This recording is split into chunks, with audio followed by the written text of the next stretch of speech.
Rebonjour et re-bienvenue sur le podcast de Sur deux roues. Aujourd'hui, je reçois Antoine Jolicoeur Desroches.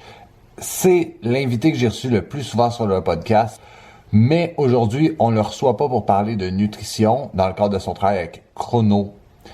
Mais cette fois-ci, on le reçoit dans le cadre de son travail d'auteur, car il a écrit un livre qui s'appelle Devenir triathlète, et comme je compte faire un triathlon cette année, il vient sur le podcast pour nous donner des trucs et astuces en vue de faire un triathlon. Si c'est votre premier ou si vous êtes débutant dans le monde du triathlon, ça peut être intéressant pour vous d'écouter le podcast.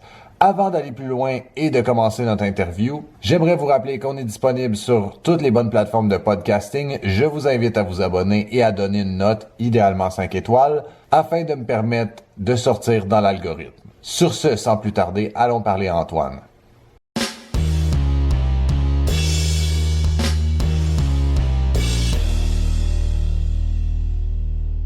Ben, re-bienvenue sur le podcast.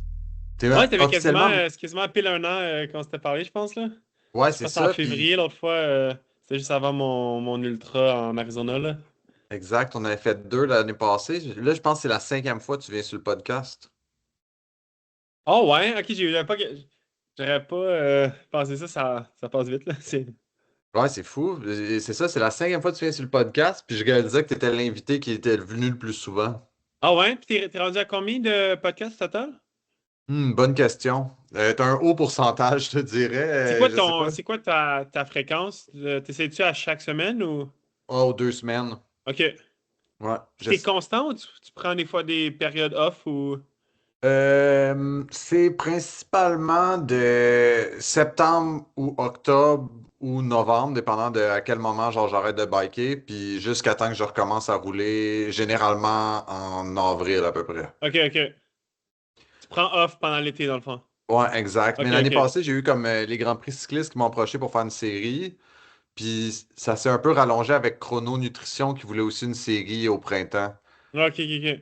Ah, mais Fait c'est cool, que, là, mais c'est cool, ça marche bien, puis tout, là. Tu sais, des fois, ouais. tu montes tes stats, là, c'est quand même, tu sais, c'est des bons stats, là. Je sais que c'est tough, des fois, les podcasts, là, d'avoir et surtout là, il y a tellement de compétition, là, c'est quand même, ça devient tough, mais... Ouais. Mais je pense que c'est beaucoup les invités, tu sais, parce que moi, j'ai un podcast avec des, tu sais, je suis pas, mettons, deux, trois amis ensemble qui jasent de tout puis de rien, tu sais, c'est tout le temps des invités sérieux et crédibles qui viennent parler, tu sais, comme toi, par exemple. Puis c'est ça, je trouve qu'il y a une certaine, je pense qu'il y a une certaine crédibilité qui vient de la part des invités Puis ça sur le amène podcast. leur public à eux aussi, en tant que tel, des fois, à Exact. cause de ça, là. Ouais. Puis sinon, toi, comment ça se passe? Ça se passe bien, là, je suis comme... je suis dans la dernière, dans la fin de mon doc, là, je me prépare pour la défense de thèse dans un peu moins qu'un mois. Là, fait que c'est comme dans le dernier gros jeu pour ça. Là, fait que l'entraînement, c'est pas le best en ce moment, là, mais au moins, c'est comme le dernier gros rush pour ça. Là. Ah ben, bonne chance avec ça. Ça doit être Merci. stressant, ça. C'est quoi? C'est que, dans le fond, t'as passé comme des années à écrire comme une thèse, puis après ça, il y a des gens qui l'ont lu, puis c'est quoi? Ils Il te essayent pose, en de... fait, parce que moi, c'est une thèse, dans le fond, par article. Là, c'est souvent ça dans. À part, mettons, mettons en littérature, que là, c'est un mémoire. Puis là, j'ai comme une thèse, puis dans ça, j'inclus toutes mes études que j'ai faites pendant, mettons, mes 3 4 années de doctorat. Puis après, tu fais un dépôt, puis là, tu as un jury. Tu as du monde de différentes universités. Fait comme de mon université, mais d'autres universités ailleurs. Puis après, là, c'est en ce moment-là, ils font ça. Là, fait qu'ils la lisent, ils font des corrections, puis tout. Là, ils me l'envoient. Puis après, je leur fais une présentation. Puis là, après, ils m'évaluent par rapport à ça. Mais tu sais, de façon générale, l'évaluation, c'est plus une genre de. Tu sais, c'est rare qu'ils te font couler à cause de ta défense de thèse. Là. C'est plus par rapport. Tu sais, si tu as fait une bonne Hmm, thèse, techniquement, c'est plus un acquis en tant que tel. Là. C'est plus comme une étape à faire. Mais OK. c'est aussi après, c'est comme tu fais un 30 45 minutes de présentation, tu présentes tes projets, mais après, pendant 2 heures ou plus, après, là, ils te posent plein de questions sur ta thèse, puis essayent de trouver, tu sais, de voir c'est quoi tes limites de tes connaissances, puis de voir si tu es capable Hmm, de dire, OK, là, je ne sais pas, puis tu sais, de un peu pas commencer à bullshiter sur n'importe quoi, là, puis OK, OK. Ouais, ça doit être... Mais tu sais, après 4 ans, j'imagine que tu sais tout sur ton sujet, mais ça doit être quand même stressant. c'est ça, c'est stressant, puis c'est techniquement, tu sais, même des fois, tu sais, c'est tellement des fois des sujets très, très spécifiques que même sur ce sujet-là, tu peux avoir plus de connaissances qu'un prof qui a des dizaines d'années d'expérience parce que, tu sais, lui, il a peut-être un sujet soit plus général ou vraiment un autre sujet très spécifique et dans ce domaine-là, c'est vraiment une sommité. Là, c'est comme dans le doctorat, c'est tellement très, très précis ce que tu Mhm. étudies que tu es vraiment bon là-dedans, mais ça veut pas dire que tu connais, mettons, tout sur la physiologie du sport ou des choses comme ça, là. Ouais, très intéressant. Puis sinon, aujourd'hui, on va parler aussi un autre de tes écrits, Devenir triathlète. Ouais, ouais. Ça t'a pris combien de temps à écrire ça? Ça a été un bon, en fait, un an, un peu plus qu'un an, mais en fait, c'est parce que tout le processus, mettons un an et demi, le processus d'écriture, editing, jusqu'à temps que ce soit publié. Mais l'écriture en tant que telle, c'était peut-être même un peu moins qu'un an avant de faire le premier brouillon. Mais après, il y a Hmm. encore vraiment beaucoup de travail après ça. Euh, Comme tu sais, là, ça c'est beaucoup, tu sais, toute la période après le premier brouillon, c'est vraiment très long. Puis ça qui est le fun, justement, d'avoir une maison d'édition qui est là pour t'aider à. Tu sais, moi, mon public sim, c'est majoritairement tu sais, des gens qui débutent justement dans le triathlon en tant que tel. Là, fait que de rendre ça un peu que ce soit beau, tu sais, tout ce côté visuel, ça, j'ai vraiment été content. Là, tu sais, ils ont vraiment fait une belle job. Tout ce qui est comme, mettons, les illustrations pour exercices de musculation, étirement. Tu sais, c'est quelqu'un qui a fait vraiment des belles illustrations plutôt que d'inclure tu sais, des photos un peu pas très belles de moi dans un gym mal éclairé qui s'entraîne. Tu sais, là, ça rend ça vraiment beau. Fait que ça, il y a beaucoup d'autres travail avec ça, mais c'est aussi ce qui m'a aidé, c'est que ça fait quand même longtemps que je travaillais un peu comme freelance pour Triathlon Magazine Canada, que j'écrivais des articles. Fait qu'il y a certains sujets d'articles que déjà un peu j'avais l'inspiration de certains sujets, puis des fois déjà un petit gabarit à partir de ça, tu sais, je pouvais tu sais, expandre l'information puis rendre ça plus mieux pour le livre. Mais au moins déjà je partais pas de zéro, puis j'avais déjà un peu l'habitude d'écrire, puis un peu aussi de vulgariser certains sujets là, parce que des fois aussi mon erreur, c'est comme à cause de mon habitude de doctorat d'écrire des articles puis tu sais, très scientifiques, mais là, c'est pas du tout ce qu'on recherche dans un livre pour monsieur, madame, tout le monde, là. Ouais, exact. Puis non, c'est ça, je l'ai lu, puis j'ai trouvé ça vraiment très insightful. Puis même les gens, mettons, qui feraient juste du vélo, juste courir ou juste nager, je trouvais que c'était vraiment très bien expliqué. Chacune des disciplines était bien décortiquée. C'est ça, il y a certaines personnes, tu sais, des fois, mettons, comme au Salon du Livre, je rencontrais des gens, puis tu sais, il y en a qui comme, sont vraiment, ils n'ont pas nécessairement un intérêt pour faire du triathlon, mais tu sais, ils font un des trois sports. C'est surtout la natation, là, il n'y a vraiment pas beaucoup de livres là-dessus, versus, mettons, la course à pied ou le vélo. Euh, Fait que là, tu sais, il y en a qui le prennent, puis ils vont juste regarder un peu plus la section sur l'entraînement de la natation, puis le reste, tout ce qui est par rapport à la nutrition, la préparation mentale, musculation, étirement. Toutes des choses qu'ils peuvent utiliser. Fait que, tu sais, techniquement, ils utilisent quasiment 90% du livre, à part tu sais, justement les sections spécifiques sur le vélo ou la course à pied. Ouais. Mhm. Good. Mais aujourd'hui, la raison pourquoi je voulais te voir, c'est justement tu sais, pour parler de ton livre. Fait que ça sera un podcast qui n'est pas à propos de la nutrition comparativement aux quatre autres que tu as faites auparavant. Ouais. Parce que je suis rendu dans le club des tricurieux. Je me suis inscrit à un triathlon qui est le triathlon épique parce que ben, je trouvais que pas le format, mais la formule était intéressante. Puis j'ai tellement de questions à propos du triathlon parce que ben je sais pas Tellement un par où monde commencer. nouveau, là. C'est tellement. Ouais, on dirait que comme chaque discipline, je peux les concevoir, mais les mettre une après l'autre, on dirait que je suis comme ça devient spécial. Ah, mais good, mais je suis là pour ça, là, pour répondre à toutes tes questions, là. Peut-être pour prendre un step back, tu sais, je trouvais ça vraiment intéressant. Justement, ton livre commence avec qu'est-ce qu'un triathlon? Fait que peut-être qu'on peut expliquer rapidement, tu sais, qu'est-ce qu'un triathlon, puis quelles sont les distances. Ouais, tu sais, premièrement, en fait, tu sais, un triathlon, tu sais, c'est trois disciplines, dans le fond, tu sais, natation, vélo, course.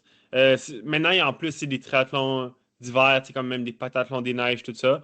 Euh, mais tu sais, là, si on parle plus vraiment des triathlons standards, ça, c'est natation, vélo, course. Puis les distances, ça part du distance Il y a une distance super sprint puis initiation qui sont des distances assez, assez similaires. Là. Puis même des fois, ça peut varier en différentes épreuves. Mettons un super sprint, c'est comme 300 mètres de natation, 6,8 de vélo, 2 de course à pied. Initiation, c'est un petit peu plus, là, 350, 10 puis 2,5. Puis après, on rentre un peu plus dans les distances standards. Donc sprint olympique, demi-Ironman, Ironman. Donc un sprint, c'est 750, 20 puis 5. L'Olympique, c'est le double. Olympique, c'est ce qu'on voit justement aux Jeux olympiques. Fait que 1,5, 40, 10. Maintenant, il y a même aussi la distance PTO, qui est le Professional Triathlon Organization, ou maintenant, il l'appelle T100. Parce que dans le fond, les distances font 100 km. Donc, c'est deux natations, 80 de vélo, puis 18 de course à pied. Puis après, c'est quand même intéressant d'avoir justement un entre-deux entre un Olympique puis un demi-Ironman. Demi-Ironman 1,9, 90, puis un demi-marathon. Puis là, l'Ironman, évidemment, c'est le double, donc 3,8, 180. Puis là, tu termines avec le marathon. Puis là, tu sais, il y a même des ultramen ou Ironman, que là, ce soit genre des Deca Ironman, plein d'autres plein d'autres choses assez folles aussi qui Ah, sont man, possibles. ça part en vrai. Il y a un moment donné, là, j'ai regardé un documentaire français c'est un triathlon qui part downtown Londres. Ils courent jusqu'à Manche, traversent la Manche, puis après ça, ils font du bike du Nord-Pas-de-Calais jusqu'à. Ou c'est pas le Nord-Pas-de-Calais, voyons, c'est. En tout cas, l'autre bord de la Manche jusqu'à Paris.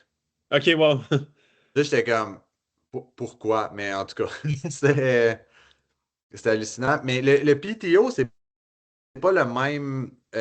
Parce que tu sais, le ratio nage, vélo, puis course se suit pas mal dans toutes les disciplines, mais le PTO, ça a l'air d'être un autre ratio entre la nage, ça se peut-tu? Il y a un peu plus de nage par rapport aux autres disciplines que le 70,3.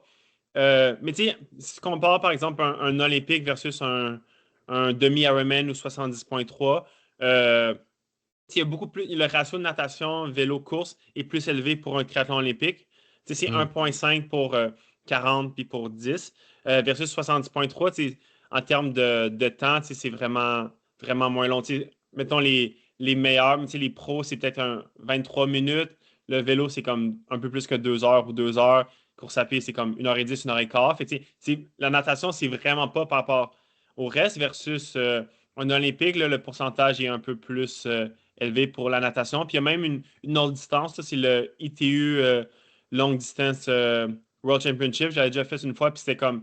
Des fois, ça peut varier, là, c'est soit 3 ou 4 km de natation, 120 km de vélo, puis 30 km de course à pied. Fait que là, le ratio est vraiment Hmm. quand même intéressant pour quelqu'un justement qui est un meilleur nageur. Là, c'est un peu plus. C'est pas équivalent, là, la natation reste tout le temps le moins, mais c'est un peu plus intéressant. Puis justement, quelqu'un qui veut peut-être faire son premier triathlon, Ironman, par exemple, c'est quand même un gros gap de passer du demi-Ironman à l'Ironman. C'est le double de distance. Donc, de faire ce genre d'épreuve-là, là, que ce soit le ITU longue distance ou le T100 ou PTO, ça peut être des fois une bonne option pour faire ce switch-là. Ouais, c'est sûr, c'est un esti de gros gap entre le demi-Ironman puis le Ironman. Tu sais, quand c'est hallucinant. C'est la façon de t'entraîner est vraiment différente. Mais les gens qui font, par exemple, du triathlon olympique, surtout au un haut niveau, les meilleurs aux Jeux olympiques, eux vont souvent faire quelques 70,3 demi-Ironman dans leur année, sans nécessairement trop changer leur entraînement, ou en faisant quelques semaines d'entraînement un peu plus spécifiques, surtout s'habituer au vélo de contre-la-montre. Parce Mhm. qu'eux sont habitués, dans le fond, de rouler en peloton, puis là, ils vont faire une distance qu'ils n'ont pas le droit au sillonnage, donc au drafting. Mais en tant que tel, le volume d'entraînement reste assez similaire. Donc, ils peuvent quand même très bien performer sur un demi-Ironman, mais le, la coche pour l'Ironman, c'est vraiment très différent. Là, ça devient vraiment une épreuve d'endurance slash ultra-endurance. Là, fait que c'est pas la même game, ouais. Ouais. Puis, mettons quelqu'un qui commence, tu suggérais quelle distance? Tout dépendant, en fait, pour la majorité des gens, le facteur à considérer, c'est vraiment un peu c'est la natation. La plupart des gens, les gens ont plus une faiblesse. Si on a une faiblesse, c'est souvent la natation parce que la majorité des gens, ils savent bien courir ou faire du vélo. Donc, souvent, quand je débute avec un athlète qui veut se faire entraîner pour un triathlon, je demande c'est quoi son habitude pour la natation. S'il part vraiment de zéro, il apprend vraiment à nager ou comme il sait flotter, mais pas beaucoup plus que ça. Là, j'irais de débuter avec un triathlon initiation. Ce serait la meilleure option. Puis en plus, il y en a certains, même au Québec, là, que la natation se fait en piscine. Donc, c'est vraiment Hmm. plus rassurant parce que là, à chaque 25 mètres, tu peux t'agripper sur le mur, reprendre ton souffle, versus il y a quand même, même si un triathlon d'initiation, les distances sont pas si grosses que ça, il y a quand même un gros stress de nager, que ce soit dans un lac ou dans un fleuve, puis avec plein de monde. Fait que là, d'être dans ton couloir, des fois, c'est plus rassurant pour certaines personnes. Puis aussi de voir le fond de l'eau, des fois, il y en a qui aiment mieux ça versus nager dans un lac où c'est noir. Fait que ça dépend un peu plus de ça. Il y en a que si ils sont assez habiles avec la natation, ils vont tout de suite débuter avec le triathlon sprint. Mais je trouve le triathlon initiation, c'est tout le temps une bonne option juste pour se, se pratiquer, puis Hmm. justement, pratiquer les transitions, toutes peut-être les petites choses comme ça. Puis ce que je suggère, c'est peu importe c'est quoi l'objectif de la personne, que ce soit, ils veulent faire un triathlon olympique, un demi-Ironman ou un Ironman dans l'année. Je leur suggère tout le temps si on veut le considérer comme c'est leur course A, leur course donc la plus importante de l'année. Mais là, après, tu inclus des triathlons ou des compétitions B et C, donc de moins grosse importance. Puis tu l'utilises un peu comme entraînement. Donc, c'est une façon un peu d'enlever, mais de vivre le stress de compétition, de vivre le départ en natation, se pratiquer avec son équipement, même de tester des choses, que ce soit toute ta nutrition, ton hydratation. Mhm. Fait comme ça, tu peux même en profiter, surtout si tu en fais plusieurs dans ton année d'ici à ton gros objectif. Tu peux tester certaines choses, que ce soit des nouveaux produits de nutrition ou une plus grande quantité de glucides que tu consommes à l'heure. Fait que, vu que c'est pas une course très importante, tu le prends comme un entraînement. Même je le dis, fais des erreurs, c'est pas grave parce que on le prend comme une course de préparation. Puis aussi, ça permet justement d'enlever le stress pour le jour J parce que si c'est comme ton seul triathlon que tu fais dans l'année, c'est ton gros événement le plus important, là, tu ajoutes un autre stress de plus. Hmm. OK. Je vais peut-être m'inscrire à une initiation ou un sprint parce que je me suis inscrit au Olympique à Epic. Ouais, c'est ça. Sinon, une autre option, ça peut être aussi de le faire par soi-même. Il y en a aussi Ouais. qui vont le faire un peu par eux-mêmes. Si tu as accès à un lac, tu peux le faire. Mais ça reste que c'est tout le temps le fun aussi, justement, de le faire dans un vrai événement de, de course. Surtout que là, le triathlon épique que tu fais, dans le fond, c'est un triathlon un peu extrême avec le vélo en gravel, puis surtout la course à pied avec le gros dénivelé, tu montes en Z. Fait que c'est un olympique, mais ça t'approche quasiment du niveau de difficulté d'un demi-Ironman. Fait que c'est le fun de justement, peut-être tu peux faire Hmm. justement un sprint ou une initiation juste pour te pratiquer. Puis, dans ta préparation aussi pour ça, tu fais certains trainings un peu de préparation, comme ce qu'on appelle des bricks, là, des enchaînements. Dans le fond, tu Ouais. t'enchaînes le vélo, puis après la course à pied. Mais aussi, si tu as accès, tu peux même débuter avec la natation, te pratiquer à nager justement avec un wetsuit, l'enlever, puis l'embarquer sur ton vélo. Même si faut que tu sortes ton vélo de ton auto, quelque chose comme ça, ça te prend un peu plus de temps que durant ton triathlon, mais ça reste que tu te prépares quand même à te dépêcher le plus que tu peux, là. Ouais. Non, ouais, ouais, en effet, les transitions, mais j'ai comment. Écoute, ça fait 10 fois que je nage dans ma vie, là. Depuis le. Dans le fond, depuis que je me suis inscrit, j'ai commencé à nager parce qu'avant ça, je veux dire, je pataugeais dans une piscine, mais sans OK, plus. OK. Puis là, maintenant, mon entraînement, c'est de partir de la job, courir jusqu'à la piscine, nager, puis courir jusque chez nous. Fait que ça me fait un petit 10 km de course entrecoupé d'une séance de peut-être 1200, 1500 mètres. Ah, c'est très bon, ça. C'est une bonne façon aussi, justement, mais comme tu as sûrement remarqué, là, c'est quelqu'un qui est habitué de s'entraîner pour un sport, pour le vélo. Même si le vélo, ça prend beaucoup de temps, là, de s'entraîner pour trois sports. Mais même si, mettons, ton heure d'entraînement reste le même, c'est tellement beaucoup de gestion de, justement, faire du vélo, après aller courir, te rendre jusqu'à la piscine. Fait que justement, si tu es capable, justement, tu te rends à la course à pied, à la piscine, vraiment, tu sauves du temps en tant que tel, puis ça fait vraiment un bon entraînement aussi à la même chose. Là. Fait que, tu sais, s'entraîner pour un triathlon, comme tu as pu voir, là, c'est beaucoup de gestion de temps, gestion de. Beaucoup, faut être quand même très organisé pour bien gérer l'entraînement, là, surtout quand tu as une vie occupée. Là. Ouais. Ouais, non, c'est sûr. Puis, tu sais, mettons, je partais de loin là, en piscine. Mais justement, tu sais, c'est un bon segue pour ma prochaine question. Tu sais, t'as justement parlé, tu sais, je pense, les craintes que les gens ont de la natation en eau libre parce que tu peux pas t'accrocher au bout de 25 mètres, tu vois pas le fond de l'eau. Je pense que c'est un peu chaotique les départs. T'as un wetsuit ben, dépendant de la température, t'as un wetsuit qui peut te compresser un peu, Hmm. même si ça t'aide. Dans le fond, je sais pas si t'as des trucs pour gérer la natation en eau libre. Ouais, justement, tu sais, c'est quelque chose que tu sais, j'en parle un peu tu sais, dans mon livre, justement, tu sais, pour les gens qui ont des craintes. Parce qu'il y en a qui nagent vraiment très bien en piscine, puis ils n'ont pas du tout de peur ou de crainte, mais l'eau libre, puis en plus, l'eau libre en compétition, ça devient un autre enjeu. Fait que la première chose, puis faut pas avoir honte de faire ça. Et moi, toute ma vie, même en étant pro, j'ai fait ce truc-là, c'est que je me mets tout le temps le plus possible sur le côté. Des fois, ça fait que, tu sais, sur un 1,9, peut-être tu vas nager. Un 25 mètres de plus, surtout pour atteindre la première bouée parce que tu es plus à l'écart. Mais ça fait que dès le début, tu as, de l'eau claire.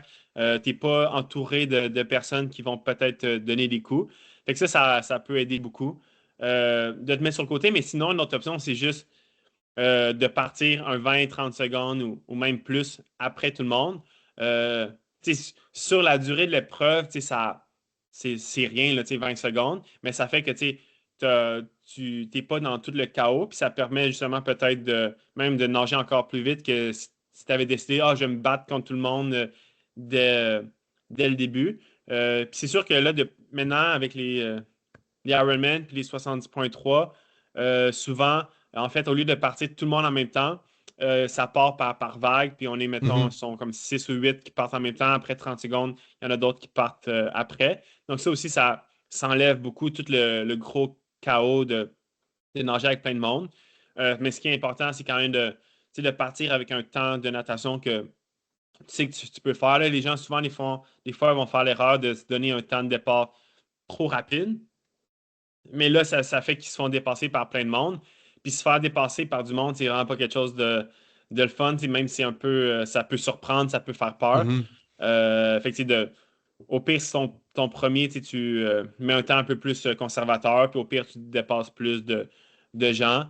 Mais c'est ça, de trouver un temps qui est assez raisonnable. Mais c'est sûr que le mieux, c'est si tu peux nager en eau libre pour te préparer de temps en temps, les fins de semaine. Aussi, tu peux nager avec du monde autour de toi, pour t'habituer à ça.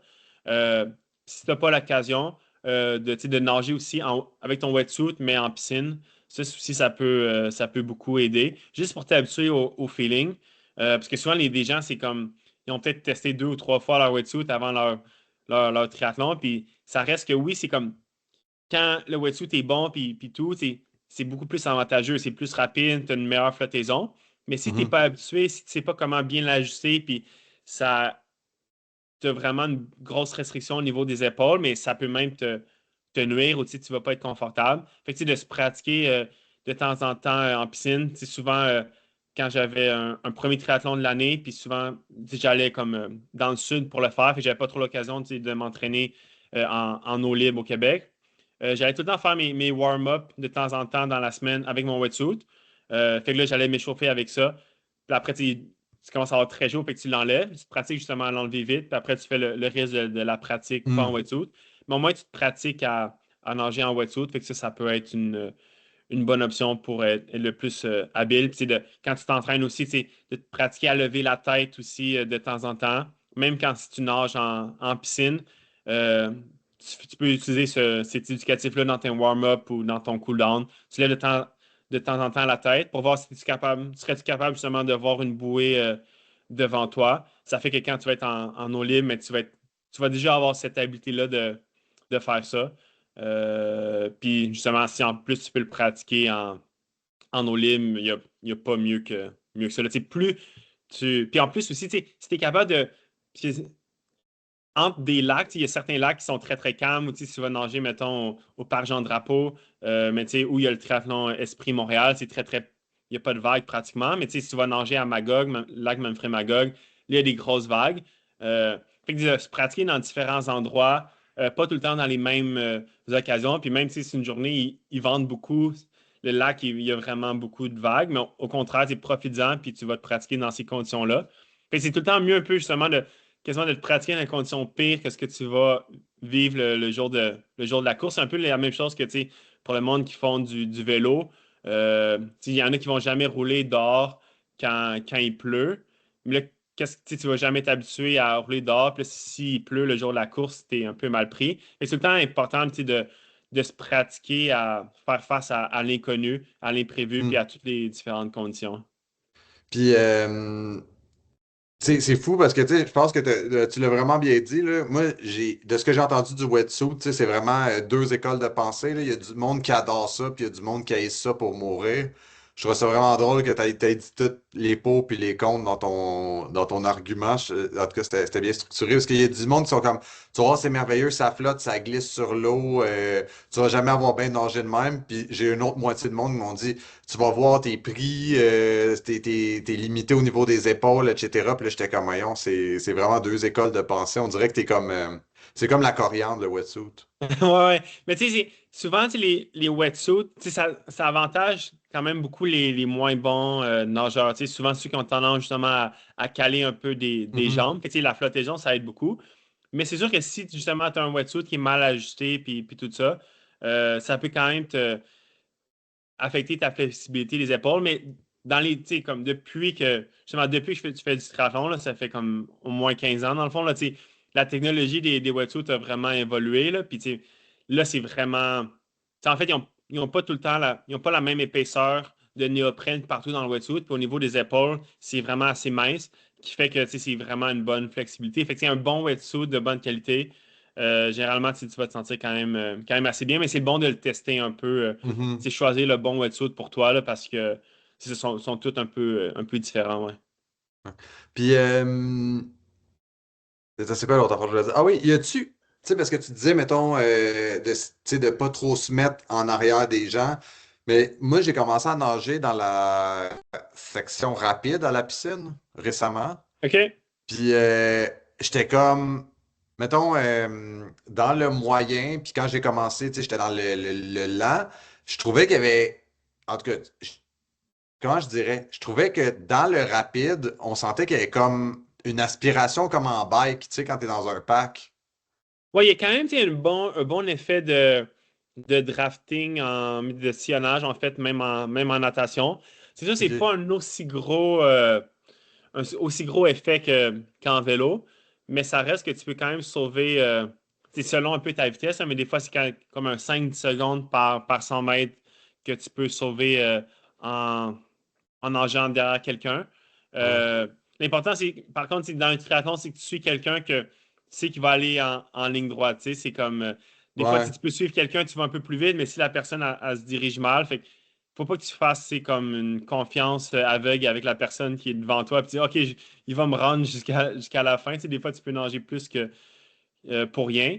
Ouais. Fait que de temps en temps, ça vaut quand même la peine de lever la tête. Mais ouais, c'est sûr que nager, tu sais, il y a deux options dans le fond. C'est soit tu nages complètement derrière la personne, fait que tes mains, dans le fond, ils touchent quasiment les pieds de la personne devant toi.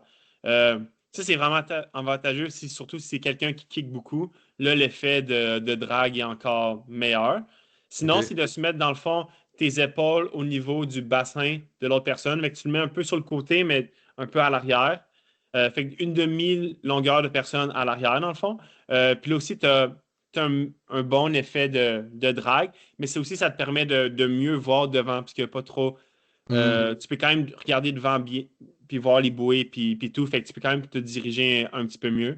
Fait que c'est quand même deux bonnes options pour. Fait que tu sais, tu vas le voir quand même, tu sais, quand tu entends justement des gens qui parlent, tu sais, des pros qui font des recaps, tu sais, ils parlent même de peloton, tu sais, un peu comme en vélo, là, tu sais, puis tu vas vraiment voir une différence entre la personne qui tire le peloton, il force quand même pas mal plus que ceux qui sont au centre ou derrière le Ouais. peloton. Ah, c'est ça, c'est mardi à la piscine. Je m'étais dit, je vais suivre un gars pendant 100 mètres pour voir, puis ça m'a fait baisser, tu sais, au 100 mètres à l'effort mesuré, tu sais, C'est sûr qu'il n'y a pas de power meter Ouais, sur, ouais, ouais. tu sais, C'est quand dur tu de. nages, mais à l'effort ressenti, j'étais comme littéralement 6 secondes de moins, puis je trouvais ça vraiment impressionnant comment la force, c'était comme, j'étais passé comme je pense que c'était comme 2 minutes 4 à 1 minute 58, là, une affaire de même. Tu sais, ça fait vraiment du sens comme niveau de gain en performance que Ouais. tu as avec le sillonnage comme ça. Là. Puis, tu sais, des fois, il n'y a pas justement le temps que tu sauves, mais c'est aussi l'énergie que tu sauves. Tu sais, des fois, c'est comme, tu pourrais dire, ah, si je me mets devant cette personne-là, je vais peut-être finir un 10-15 secondes plus vite sur mon natation de triathlon olympique, mais tu vas dépasser vraiment plus d'énergie versus tu te mets derrière quelqu'un, puis tu peux sauver, c'est pas nécessairement aller plus vite, mais tu sauves vraiment beaucoup d'énergie. Fait que c'est soit d'aller plus vite ou de sauver l'énergie, mais dans les deux cas, c'est quand même très, très bénéfique. Là. Puis il te reste quand même à faire du vélo puis à courir. Fait que le plus d'énergie que tu peux sauver, le mieux c'est. Puis comment j'explique souvent le triathlon, c'est vraiment une question d'économie d'effort, d'être le plus Mhm. efficient possible dans chaque sport. Ça peut être par ta technique. En vélo, c'est genre ton aérodynamisme aussi a un gros effet, mais si aussi chaque stratégie que tu fais de bien te positionner en natation, des choses comme ça, tu peux sauver beaucoup d'énergie, puis à la longue, ça s'accumule. Puis ta performance en course à pied ne dépend pas nécessairement juste de ton niveau de forme en course à pied. Ça peut dépendre de ça a été quoi ta gestion d'effort en vélo, puis même en natation, ça peut avoir un impact sur ta course à pied. Fait que c'est vraiment plein de choses à considérer, puis des fois être. Surtout quand un premier, tu es mieux de peut-être être un peu plus conservateur en natation, finir en natation, puis pas te sentir complètement brûlé. Comme ça, il te reste plein d'énergie pour le reste de la journée, là. Ah, c'est une bonne idée, ça, d'économiser l'énergie. Euh, les transitions. Tu sais, j'écoutais un podcast justement, puis il disait que les transitions, c'est quasiment une discipline en soi que tu dois entraîner. Toi, c'est quoi ton avis là-dessus? T'as-tu des trucs de transition ou comment on peut planifier une bonne transition? Mais c'est sûr que les transitions sont importantes, mais tout dépend aussi de le niveau de comme ton niveau de performance que tu veux atteindre. C'est comme au niveau aux Jeux Olympiques, tu vas avoir leur transition, c'est littéralement quelques secondes, puis c'est extrêmement rapide. La façon qu'ils mettent leur soulier, c'est très rapide. Mais comme je dis dans mon livre, par exemple, juste la question pour les souliers de course à pied, est-ce que tu mets des lacets élastiques, donc tu n'as pas besoin de lacets, ou tu mets des lacets standards?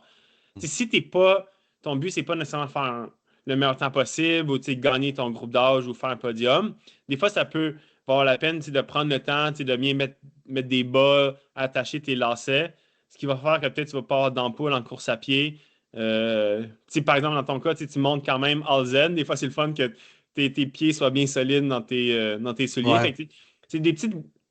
Justement, plus tu cherches la performance, plus les secondes que tu peux sauver, puis des fois, c'est même des minutes là, que tu peux sauver dans la transition, plus ça devient intéressant. Mais peu importe, je pense que peu importe ton niveau, ton objectif, c'est quand même important de se pratiquer dans les transitions, juste pour être à l'aise, puis sans nécessairement être rapide, au moins, pas sentir que tu es perdu, puis tu cherches, qu'est-ce que faut que tu fasses. Fait que, une des clés, c'est justement de te pratiquer à le faire. Puis aussi que tout soit bien organisé. Pas, tu vas le voir, un peu la différence, mettons, entre un triathlète de haut niveau. Il n'y a pratiquement rien à côté de son vélo. Il y a comme, il va avoir son vélo, son casque, ses souliers, puis c'est pas mal tout. Versus, mettons, quelqu'un qui il va avoir genre sa crème solaire, sa serviette, d'autres vêtements peut-être, Mhm. plein d'autres affaires. Mais plus tu as de choses, plus des fois, oui, ces choses-là peuvent être importantes. Mais des fois, c'est que t'as tellement de choses que tu te perds un peu, puis là, tu sais plus trop quoi faire, dans quel ordre. Fait que c'est important de, avoir le strict minimum que tu as besoin, puis de savoir un peu dans quel ordre tu vas le mettre. Fait que si tu as un wetsuit, tu enlèves ton wetsuit en premier, tu mets ton casque de vélo, puis soit dans le fond, tu mets tes souliers de vélo dans la transition, ou tes souliers de vélo, dans le fond, sont déjà sur ton vélo, puis tu les mets en embarquant. Mais pour quelqu'un qui débute, je dirais, t'es bien mieux de prendre le temps, mets des bas, mets tes souliers de vélo, puis là, tu marches à côté de ton vélo. Puis là, c'est important que tu aies déjà, dans le fond, ton casque clippé. Parce que dans le fond, une des règles, c'est dans le fond, à chaque fois que tu touches à ton casque, à ton vélo, il faut tout le temps que tu aies ton casque Hmm. clippé, attaché. Fait que même chose quand tu débarques de ton vélo. Euh, Fait que ça, c'est les choses à penser. Puis, tu sais, embarquer, tu sais, c'est sûr que tu vas avoir des gens qui vont sauter pour embarquer sur leur vélo, mais tu sais, tu sauves presque pas de secondes, quelques secondes versus c'est prendre le temps tu sais, d'embarquer bien sur ton vélo, puis tout de suite, tu peux clipper puis embarquer. Mhm. Euh, Fait que même chose aussi pour débarquer. Mais vraiment, tu sais, de bien avoir ça ordonné dans ta zone de transition pour que ça soit tu sais, clean, puis tu n'as pas trop de choses à penser, c'est pas mal la clé. Puis des fois, un petit truc, des fois que j'ai, c'est comme, surtout si ça dépend des zones de transition, mais d'avoir un indice, surtout quand c'est une longue zone de transition comme au triathlon de Tremblant, savoir, OK, si par exemple ton vélo est à côté d'un arbre ou quelque chose, tu sais, quelque chose pour comme, quand tu Hmm. as des centaines ou des milliers de vélos, des fois c'est difficile de trouver le sien, puis d'avoir un petit truc que tu peux le trouver. Ou des fois, si tu fais juste demander à tes amis ou tes accompagnateurs, mets-toi à côté de mon vélo, puis fais des signes, puis là, comme ça, rapidement, tu peux le trouver. Mais des fois aussi, c'est ça, c'est d'être le plus relax possible, puis pas, des fois, en essayant de se dépêcher, on augmente trop notre rythme cardiaque, on stresse, puis on prend plus de temps euh, que si justement on prend notre temps, on est relax. Des fois, en étant efficace comme ça, on peut sauver du temps, puis tu perds moins d'énergie aussi de façon pas utile. Mais puis, il y en a aussi qui vont prendre le temps justement, surtout pour un triathlon de plus longue distance, ils vont prendre le temps de manger un peu après la natation, ils vont peut-être un petit snack sur leur vélo. Euh, ça peut être intéressant. Ton but, c'est vraiment juste de faire la distance, surtout quand c'est très long.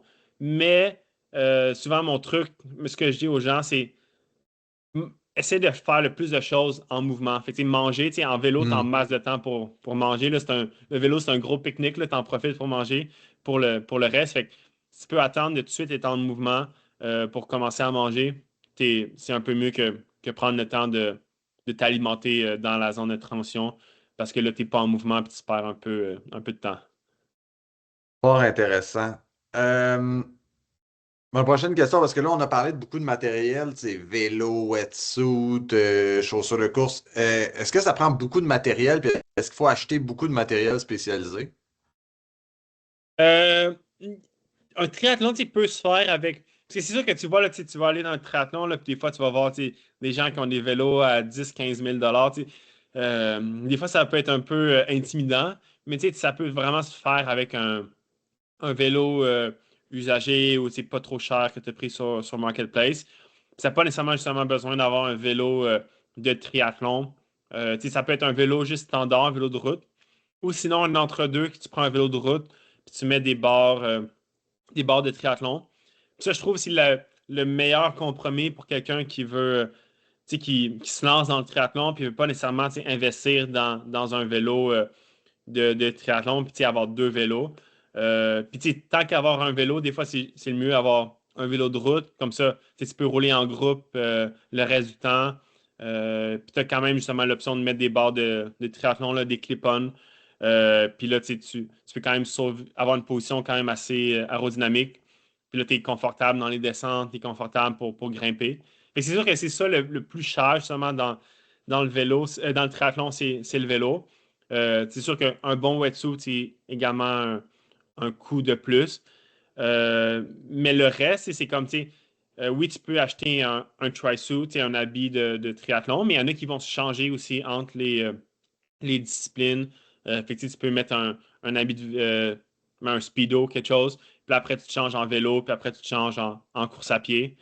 Euh, Hmm. mais c'est sûr, c'est le fun d'avoir justement un tri-suit que justement, tu n'as pas besoin de te changer en chaque discipline. Un, tu sauves du temps, mais aussi, ça te fait une chose de moins à penser. Fait que c'est sûr que si tu cherches tout le temps la performance, puis il n'y a quasiment pas de limite au nombre de le coût que ça peut amener, là, parce que si tu cherches la performance dans chaque équipement, ça revient très cher.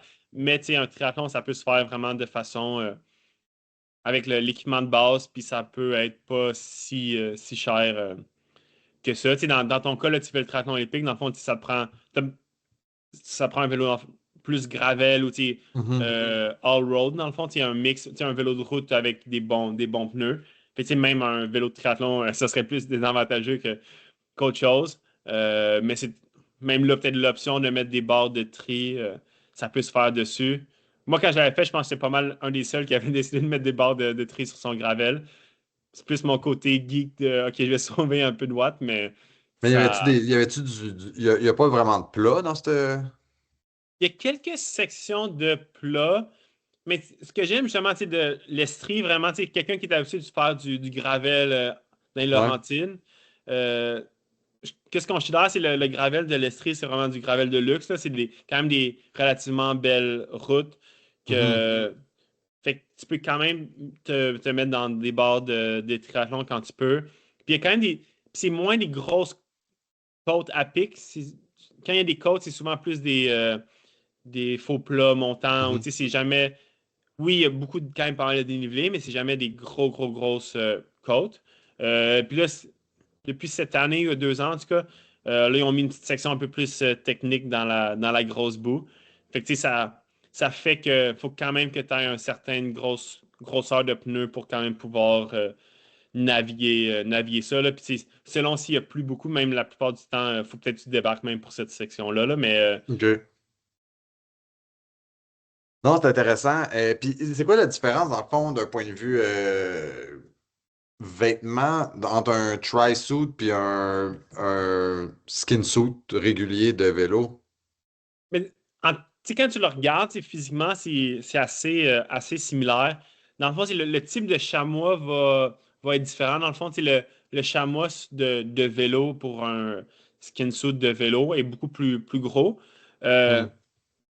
tu sais, si c'était juste, mettons, natation, vélo court, c'est pas si pire. Bien que tu aies un gros chamois, des fois, ça peut un peu être dans le chemin quand tu cours. Mhm. Là, c'est plus que quand il est mouillé, en plus, là, ça devient un peu plus moins le fun. C'est justement des avantages d'un chamois de tri-suit. Puis c'est aussi que c'est fait un peu, le tri-suit est fait pour sécher quand même assez rapidement. OK. Puis dans le fond, tu sais, mettons, le cuissard est fait pour bien courir versus, mettons, un cuissard de vélo qui est vraiment fait pour la course à pied. Mais tu sais, techniquement, tu sais, ça pourrait. En fait, si j'étais toi, mettons, tu sais, mettons, tu as un Mhm. skin suit. Surtout que, tu sais, là, le triathlon épais, c'est quand même fin septembre. Des fois, il peut faire froid. Moi, Ouais. je mettrais dans le fond, tu sais, un speedo, quelque chose en dessous de mon wetsuit. Là, tu te changes, là, tu te mets en skin suit, comme ça, tu es au sec. Puis après, tu peux faire le reste avec ça. Ou même, tu sais, te changer pour la course à pied. Tu sais, vu que c'est un triathlon qui est plus comme extrême, il est off-road, il prend plus de temps. Tu sais, fait que tu peux encore plus te permettre de prendre de temps, tu sais, à chaque transition.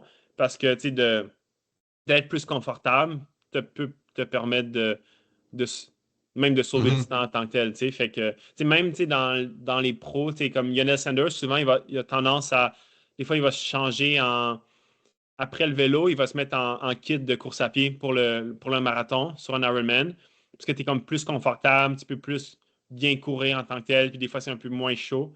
Fait que c'est vraiment, tu sais, un peu une option qui peut être envisageable, mais ça va être le fun si tu peux emprunter justement une fois un tri-suit, de le tester puis comparer un peu les deux. Peut-être même tu vas trouver que le confort d'un tri-suit est pas super là, quand tu es habitué justement Ouais. à un bon chamois de qualité. Là. Mais c'est drôle parce que c'est ça, au début, moi, c'était la première crainte, là, c'était parce que je voulais le faire avec un bib normal. Puis j'étais comme, j'ai déjà roulé, mettons, tu sais, j'avais fait du bikepacking, puis j'avais lavé tu sais, mon bib, puis le lendemain, il était juste un peu humide, puis je trouvais ça franchement désagréable. Fait que là, j'imaginais juste, genre, après avoir nagé, je me disais, ça va être horrible comme sensation. Fait que je pense que je vais y aller pour un changement complet. Ouais, c'est ça, parce que des fois, tu n'apprends pas grand-chose. Des fois, une petite friction, que ce soit tu sais, au niveau de l'aine ou Ouais. même en natation, des fois, les wetsuits, tu as un peu de friction au niveau du cou. Fait que toutes des petites affaires-là, tu sais, ça paraît très minime, mais c'est que ça s'accumule au fil du temps, puis là, ça peut vraiment tu sais, te venir à t'irriter. Puis c'est la même chose que comme dans un ultramarathon, tu as une petite affaire, un petit grain de sable dans ton soulier, mais après 100 kilos de course à pied, mais Ouais. ce petit grain de sable-là, il t'a fait une grosse ampoule, puis t'empêche de bien courir, tu sais. Fait que c'est toutes des petites choses ouais, à considérer, puis à tester. Pour ça que peu importe ce que tu décides de prendre comme équipement, que ce soit tiens, un skin suit puis de faire le changement ou un tri-suit, ça vaut la peine de le tester en training, tu sais, puis de faire, tu sais, comme à quelques semaines avant ton triathlon, c'est bon justement de faire un peu un training clé, comme justement un enchaînement ou quelque chose comme ça.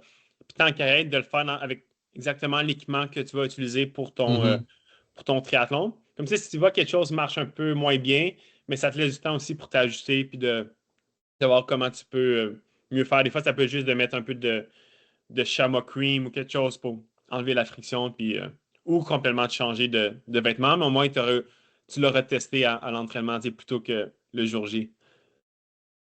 Bonne idée. Puis, OK, ouais. Ma prochaine question, je pense que tu as, un peu traité de ça, tu sais, dans le fond, la gestion de l'alimentation. J'imagine que euh, quand on nage, on s'alimente pas parce que tu peux pas commencer à prendre des gels dans l'eau ou boire. Ben, Non, boire. c'est ça. Tu sais, natation, il n'y a rien que tu peux faire, là, tu sais, à moins que tu sors un gel de ton casse de bain ou de ton tri-suit, là, ce Mhm, que j'ai jamais vraiment vu. Mais il y en a qui, justement, tu sais, comme la clé, c'est justement, tu sais, tu pars avec un bon déjeuner le matin, puis aussi, tu sais, tout le carbo load qu'on, justement, on a déjà mhm, parlé quand on s'est parlé. Tu sais. Mais il y en a même qui vont prendre un gel juste avant le départ. Fait que c'est quasiment comme si tu le prenais en nageant. Fait que c'est tout de suite une source de glucides. Mais sinon, tu sais, ça pourrait être dès le début du vélo de prendre ton premier gel ou tu sais, commencer tout de suite à t'alimenter. Là, la distinction avec justement le triathlon épique, c'est que tu as vraiment une longue transition entre la natation puis puis le vélo. Tu as un bon escalier à monter. Puis même si justement tu peux décider d'avoir des Crocs ou des souliers que tu mets de la natation jusqu'à la transition pour ne pas courir nu-pied. Mais là, mhm, ça pourrait être une idée que genre tu laisses un gel là. Fait que dès que tu sors la natation, tu prends tout de suite un gel, fait que tu commences tout de suite à t'alimenter. Puis là, tu sais ça, la clé, c'est que dans le fond, dès que tu pars le vélo, de tout de suite commencer à t'alimenter, que ça soit tu sais, que tu prennes des gels, une barre énergétique, tu sais, des jujubes, tu sais, peu importe. Mais puis d'y aller de façon tu sais, constante. Tu sais, pas attendre de comme un 20-30 minutes d'effort avant de commencer à t'alimenter. Puis c'est ça, dès le début, c'est de suivre ta stratégie puis de manger de façon constante. Puis, tu sais, c'est beaucoup plus facile de manger en vélo qu'en course à pied. Fait que mhm. si ça vaut la peine justement tu sais, de bien t'alimenter en vélo en considérant que tu vas un peu moins bien t'alimenter en course à pied. Ça va être plus difficile à cause de. Tu sais, en course à pied, c'est tout le temps plus difficile à cause de l'impact, tout ça. Si ton estomac, ça devient difficile. Puis plus la course avance aussi, plus des fois ton estomac peut être un peu à l'envers. Fait que ça vaut la peine de bien t'alimenter en vélo. Fait qu'il y en a qui vont, par exemple, avoir deux taux de glucides, dans le fond, d'ingestion de glucides. Dans le fond, peut-être, mettons, un 100 à 110 grammes de glucides pendant le vélo, à l'heure, dans le fond. Puis après, en course à pied, ça va être peut-être autour du 60, 65, 70 grammes à l'heure. Fait que ça te donne une moyenne quand même assez bonne. Mais dans le fond, tu as deux taux différents de glucides parce que c'est quand même assez difficile de maintenir le même taux, tu sais. Puis, tu sais, Mhm. plutôt que de prendre dans le fond, 60 grammes de glucides à l'heure et 60 en course à pied. Mais si tu es capable d'essayer d'en prendre un peu plus en vélo, comme ça, tu finis le vélo, puis il te reste quand même peut-être un peu de réserve de glycogène, puis tu es un peu moins dans le trou en termes de réserve Ouais, d'énergie puis de glucides. Là. très intéressant. Je vais sûrement appliquer ça. Puis, ma dernière question, ce serait, c'est quoi, mettons, les conseils en rafale, tu sais, que tu donnerais à quelqu'un qui fait son premier triathlon? Euh, mais ça se peut que je me répète un peu de ce Ouais. que j'ai dit, mais tu sais, c'est que je pense que justement, tu sais, probablement, tu sais, de débuter avec un triathlon, tu sais, une distance que tu sais que, c'est pas tout de suite justement débuter avec un triathlon demi-Ironman ou Ironman, tu sais, y aller un peu par les étapes, puis tu sais, quitte à, si ton objectif, c'est justement de faire un demi-Ironman, mais tu sais, peut-être de se laisser 2 ou 3 ans pour justement faire les étapes de faire une initiation, sprint olympique, puis après vraiment enchaîner, plutôt que juste le faire la première année, puis tu sais, juste pour tu sais, cocher un peu dans une liste de choses à faire. Parce que tu vas pas nécessairement avoir la préparation que tu souhaites, peut-être que, fait que c'est bon justement de se laisser le temps vraiment d'aller par les étapes. Ça va faire que tu vas encore mieux apprécier justement le jour J. Fait que ça, c'est une première chose. Puis justement, de se laisser le temps aussi dans l'année pour justement débuter sa préparation de triathlon. Euh, Puis justement, ça te permet justement d'y aller de façon progressive. Surtout pour la course à pied, c'est là que le risque de blessure le plus élevé dans les trois sports. Fait que ça te Mhm. permet justement d'augmenter progressivement ton volume plutôt que il te reste 2, 3 mois avant ton triathlon. Puis là, il faut vraiment que tu augmentes trop rapidement ton volume. Puis là, tu risques de te blesser. Euh, Puis justement, d'avoir des entraînements clés dans chaque discipline ou des fois une combinaison des 2 ou 3 disciplines pour te préparer pour ton triathlon, pour justement tester plein de choses, tes stratégies, ta nutrition, ton équipement, pour qu'il n'y ait vraiment rien de nouveau dans le fond le jour J. Euh, tu peux prendre des notes, savoir qu'est-ce que j'ai fait, comment tu peux t'améliorer. Puis même chose après ton triathlon, le plus important, prends aussi des notes de comment ça a été, puis comme ça, pour l'année d'après, tu auras appris de cette expérience-là. Puis je pense aussi de ne pas sous-estimer, dans le fond, la distance euh, ou l'événement en tant que tel. Puis de justement, peut-être, surtout si c'est un premier triathlon, d'y aller d'une façon un peu plus conservateur. Que ce soit dans chaque discipline ou même à l'intérieur de chaque discipline. Par exemple, le vélo, surtout si c'est comme plusieurs boucles, tu peux y aller de façon un peu plus dans le but de faire comme un négatif split, puis de partir un peu plus de façon conservateur. Puis si tu sens que ça va très bien, tu peux accélérer versus partir trop vite, puis là, manquer d'énergie vers la fin. Puis même chose pour dans le fond, les trois sports, pour t'assurer de bien finir fort, puis d'avoir l'énergie pour la course à pied, parce que c'est là souvent que ça se donne. Puis le risque de manquer d'énergie, de bunker, c'est vraiment en course à pied, mais ça dépend beaucoup de comment justement tu as géré ton effort, tu as géré ta nutrition, ton hydratation dans les autres disciplines. Ce serait comme pas mal les choses clés puis je pense que aussi de surtout pour un premier triathlon, de ne pas avoir peur de demander des questions à des gens. Les gens sont. Tu vas rencontrer des gens dans les bains libres qui s'entraînent pour des triathlons. Les triathlètes, on est facile quand même à distinguer. Là. On a tout notre kit de triathlon, nos sacs triathlon Ironman. Fait que tu poses des questions, plein de petites affaires. Il n'y a jamais aucune question niaiseuse. On a tout passé par là, plein de petits détails qui peuvent faire la différence. Puis comme ça, quand tu poses ces questions-là, mais t'as pas ce stress-là de pas savoir comment ça va se passer le jour J. Puis, tu sais, d'y aller aussi, je pense, le côté mental est quand même très important, tu sais, que ce soit la gestion du stress, comment gérer la douleur. C'est pour ça que quand même dans mon livre, il y a une bonne section assez longue là-dessus. Puis je pense que une bonne affaire, c'est la visualisation. Que, tu sais, de bien connaître le parcours, puis de le penser dans ta tête un peu, que ça soit, tu sais, es sur ton sofa ou dans ton lit, tu visualises comment tu vas gérer ta course ou tu visualises aussi le parcours, les côtes, les tournants. Mais aussi que quand tu t'entraînes, tu cours, tu fais du vélo sur le trainer, tu peux aussi penser à ça.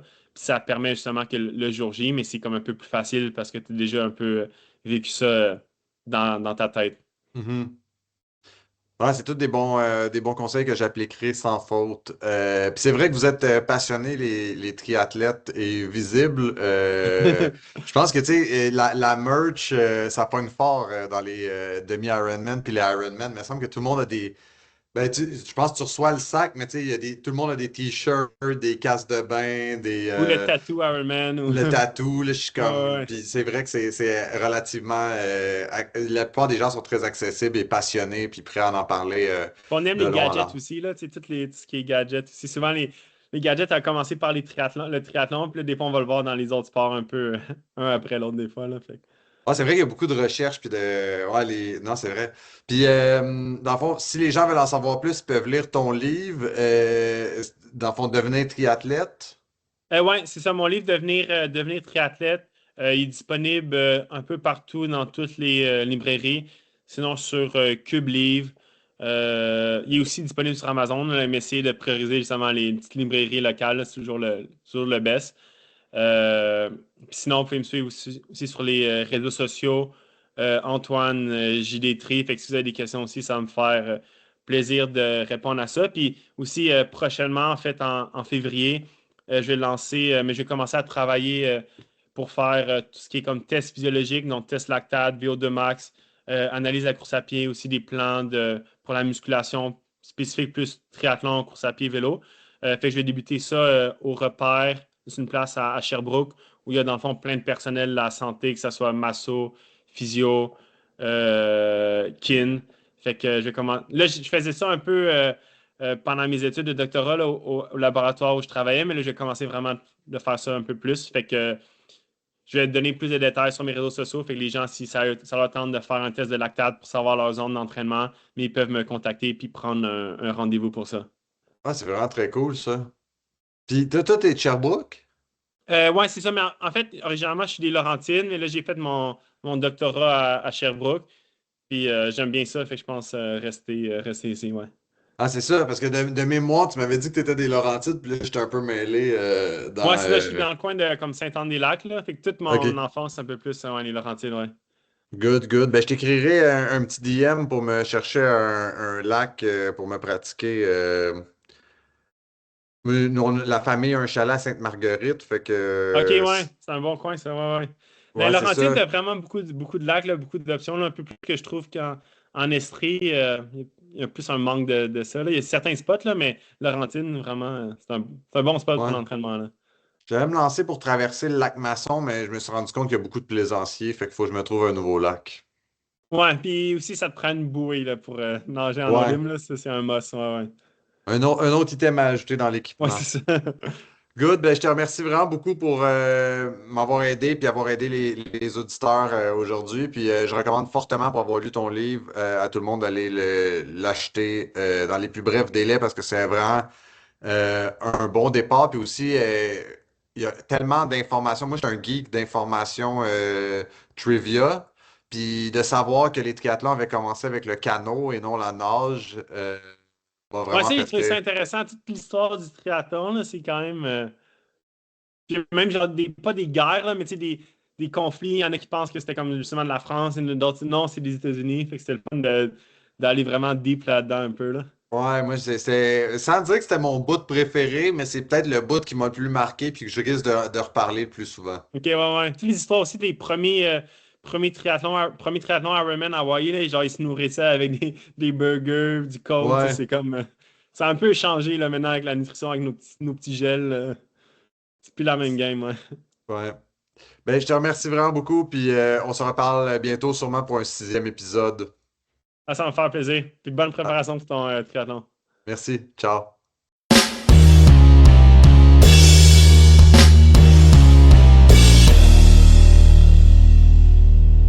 Merci beaucoup d'avoir écouté cet épisode. Je vous rappelle qu'on est disponible sur toutes les plateformes de podcasting, alors je vous invite à vous abonner et à me laisser une note, idéalement 5 étoiles. Et sur ce, je vous dis à dans 2 semaines. Merci.